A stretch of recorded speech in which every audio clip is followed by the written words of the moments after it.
Hey everyone, so I'm back at this meringue tree after having broken down a bunch of bamboo and putting down a lot of good fertilizers and getting it ready for the next fruit cycle, because I'm only down to 2 fruits left and I want to be on top of it. So I wanted to just show you how that looks, which looks really cool. And this should stay there for some time, like many months. And in 3 months I'll add more to that with a little more potassium. And then that's it. I think if I just mulch it and maybe some chicken and some manure and potassium again, that 3 or 4 months, that'll set this tree up for hopefully a better cycle next season. Here's that red prawn durian. And the leaves are so like lime green. I don't remember them being so lime green in the past, even though I've put a lot of chicken manure, and this bamboo does count as a carbon, so because of that I do add more fertilizer. Maybe it's just the new leaves. So that's red prawn, and that's it for this as far as topping it again. I don't plan to. From going forward, these are all just going to grow their leader, and I'm going to let the height develop. And that's that. Hopefully within 5 years I get some red prawn. This is a pretty exciting durian from Indonesia. It's from East Java, Indonesia. And there's a specific region, there's a city there called Banyuwangi. And it's like a boat ride away from Bali. There's a water separating the islands. And it's like a couple hours boat ride, 3 hours or something, to get to Bali from Banyuwangi. There's a port there, or a dock. And so anyway, because I went there, I actually went there years, like I want to say 9 or 10 years ago. I was in Banyuwangi, and I wouldn't really recommend it honestly, but I was there off season. I actually got there just after this Pulangi durian season ended. And that's what this is. This is a Pulangi durian from East Java, which looks like rainbow sherbet inside. Literally, it's like white and orange and pink swirls on the arils. And it's so neat and pretty, like so different. And so I always had a dream of getting the rainbow durian into Hawaii, which also has a rainbow energy. So I thought it would be perfect for Hawaii to have the rainbow durian, and I did find a way to get one here. So hopefully it works out. Hopefully it's legit, and whatever it is pans out. If it turns out to be a Zibothinus, okay, well, as long as it's good. We got a bunch of horses here right now eating our grass. We're waiting for the rock to come right now. Been sitting at our gate since 9. And it's on its way up the hill. We're hoping that Elsa doesn't try to get out when the truck gets here. Right? We don't want you to get out. You want to give her a kiss?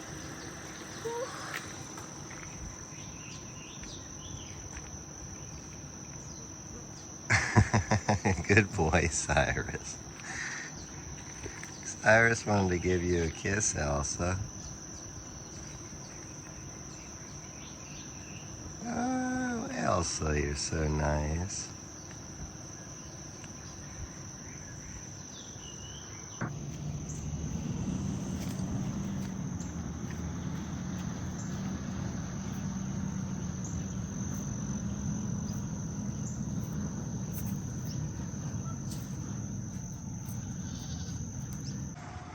horses are here, and I got a truckload of rock coming today,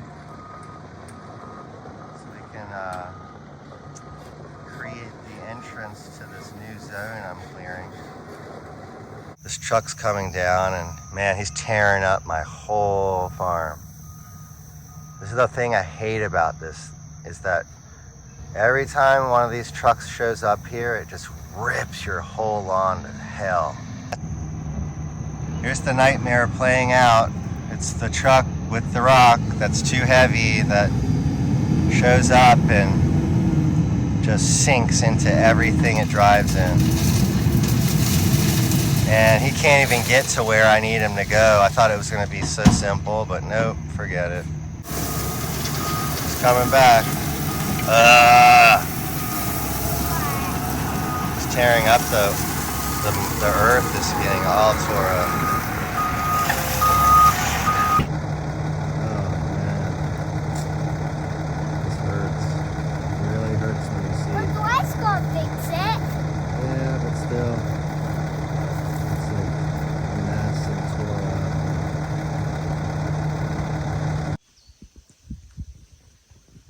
So I finally got this road developed, and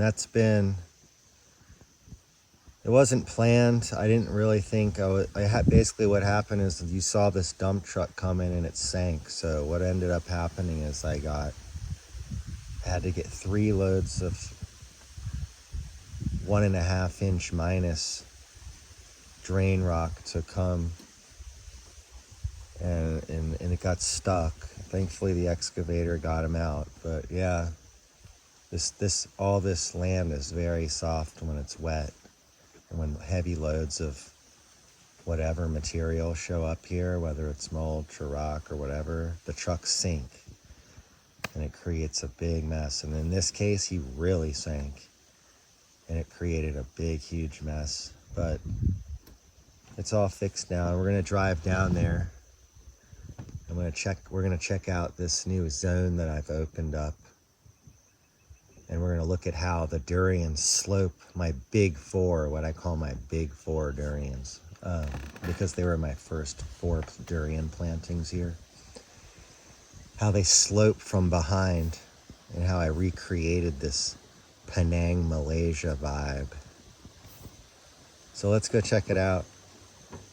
Let me turn my tractor on.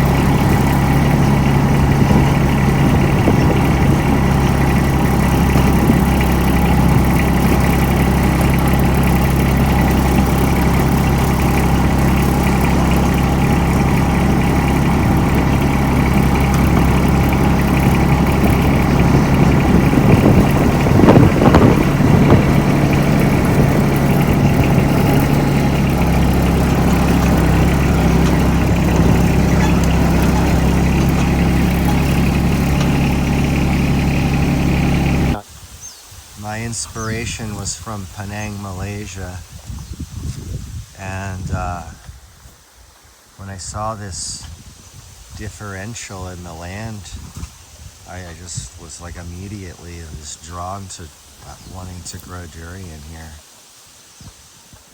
So my first 4 durians were right here. This is this is my red prawn, and then we'll walk over here and check out this sulok.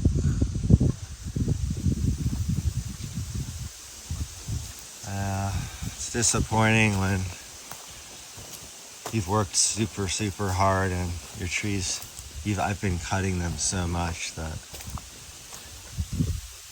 I have to look at them still looking so small, but that's about to change. It's all about to change. And these tarps are killing off what's left of any fine cane grass that was starting to crawl up this slope towards my durians. And this is all mowable. So basically I'm now just reduced to managing any cane grass that pops up between these bamboos. And it's gonna be easy. And over maybe a year's time, I shouldn't have any cane grass growing from these durians all the way over to this pile here. These piles are, I've covered them the best I can, but there might be something that pops up over here, and then there's definitely going to be something that pops up over here. So it's a juggle with the tarps. In other words, you're developing a land in Puna with the kind of evasive and aggressive grasses and species we have here of cane grasses, and just there's some gnarly stuff here, okay, and guinea grass. So tarps are like crucial, and they're expensive. Like these tarps I'm buying on Amazon, that same tarp here in Hawaii would be $300. Easy. Tarps here are so overpriced.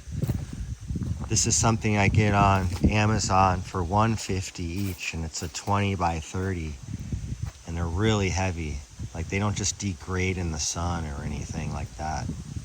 These things are for like years and years.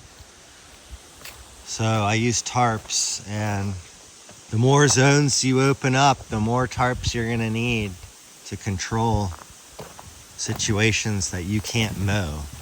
I'm gonna tell you, I have about 5 acres or 5.1 acres here, and then I've probably managed to develop like 3.5 of the acres.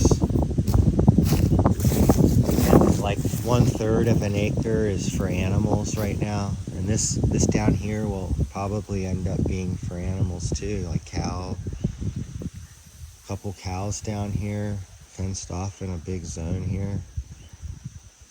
Because what I have left here is probably another acre easily, maybe 1.25 acres or even 1.5 acres. So this is the backside of those tarps. This is a durian. This is a durian. These are bamboos that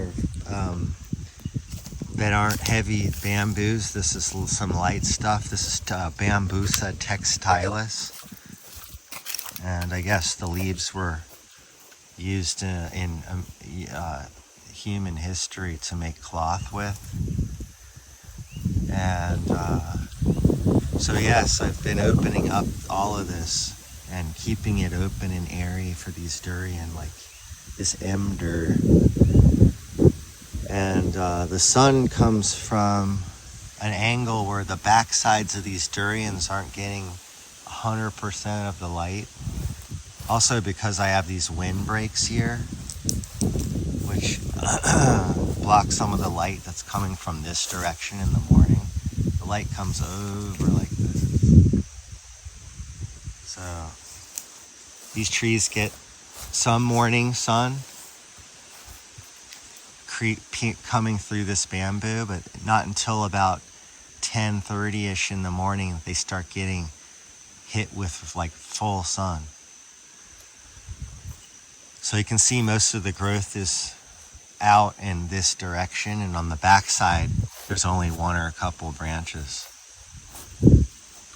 So that part of it irks me a little, but that's okay. There's some give and take here. I'm just one man. I'm not a crew of people here like working on this. Like this is just me, and I'm also a single father, and I have my son 4 days a week, and he ain't out here doing this yet. He's doing some of this work, but he this isn't something a 5-year-old boy can handle right now. So anyway, yeah, I was telling Maya today that what an emotional roller coaster it is to grow durian, and it's been such a part of my imagination for 20 years, and I've just you know, I've traveled a lot to go look for it and document it with photographs and learn and go to farms and go extra, you know. I mean, it's like been a big interest of mine, as well as other fruit trees, but durian was a big interest, and I can't eat as much durian as I used to be able to eat. Because I don't know, I just don't eat as much as I used to. And growing it shifted my energy away from reading about it all the time to like doing it all the time. You know what I mean? Like, so I'm more interested in the farmer side of it now, and I'm totally content with my collection.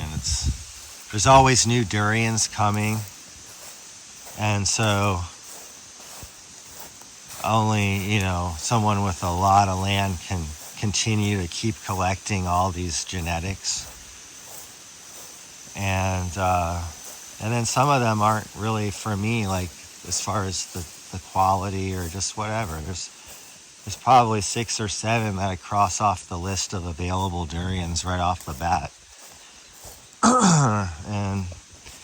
But what I have is money, and I don't mean like financial, but it could be. I just mean it's just an impressive, awesome collection for an American guy to have. And there's other people here with better collections, you know, because the available amount of durian keeps increasing, and it's probably going to continue to increase. So that just means amazing durians for the people who want to pay for them. So I wanted to show you how the jackfruits are like coming in now since last we did the video. I took all that cane and put it here, cane grass, composted cane grass. It's been sitting here for weeks and you don't see one sprout. So this is the first I expect to ripen soon. Like, it's getting these black spots, which usually means something's gonna happen soon. It's starting to shift color. So it could be any day now. I could wake up and it's suddenly, overnight, it turns soft. That doesn't mean it's ready to eat. It just means it's probably good to take it down before any animals get a whiff of it, like a rat or something. I have a lot of cats, but still.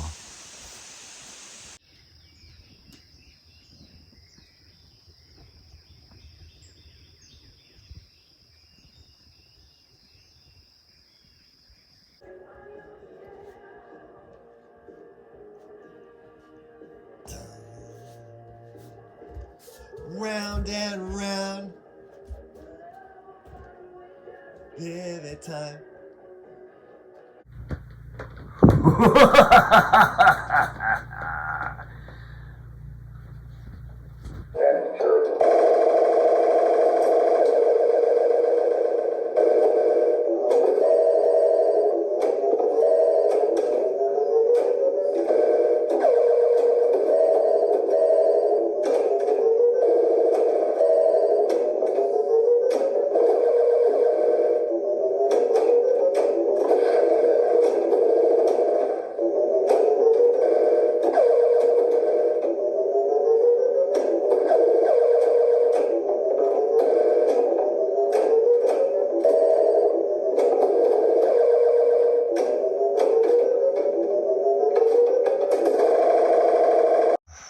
There's that champadak seedling again. It's one of those freak champadak seeds that does look good. The problem is with this is that I'm entrusting someone else's taste. I didn't actually get to try this champadak, so it was a trade. So it's not like I paid money for it, but But I have no idea what this is going to be. She says it was really good. Her name's Lonnie. Her neighbor supposedly has Champadex. This is on a different part of the island. I want to say Pepicao. Maybe I'm wrong though. Anyway, she claimed they were so good they went back again and again and again and just bought them all. So I mean, she's Asian. She probably does know, but then around here they're so rare, sometimes you're happy with some pretty mediocre stuff when it comes to Champadak. Well, Cyrus is in the back of the wagon. Who's that? It's the video. And we just finished this tree planting. It's a little baby durian in this area that I just cleaned up. Oh, I'm still working on the rocks, but this was a Graveolens durian I had on standby, and I finally got it in the ground. So we just covered it with cardboard, and hopefully I'll get some county mulch and be able to put some mulch on top of that in the next month. So off to fix another situation.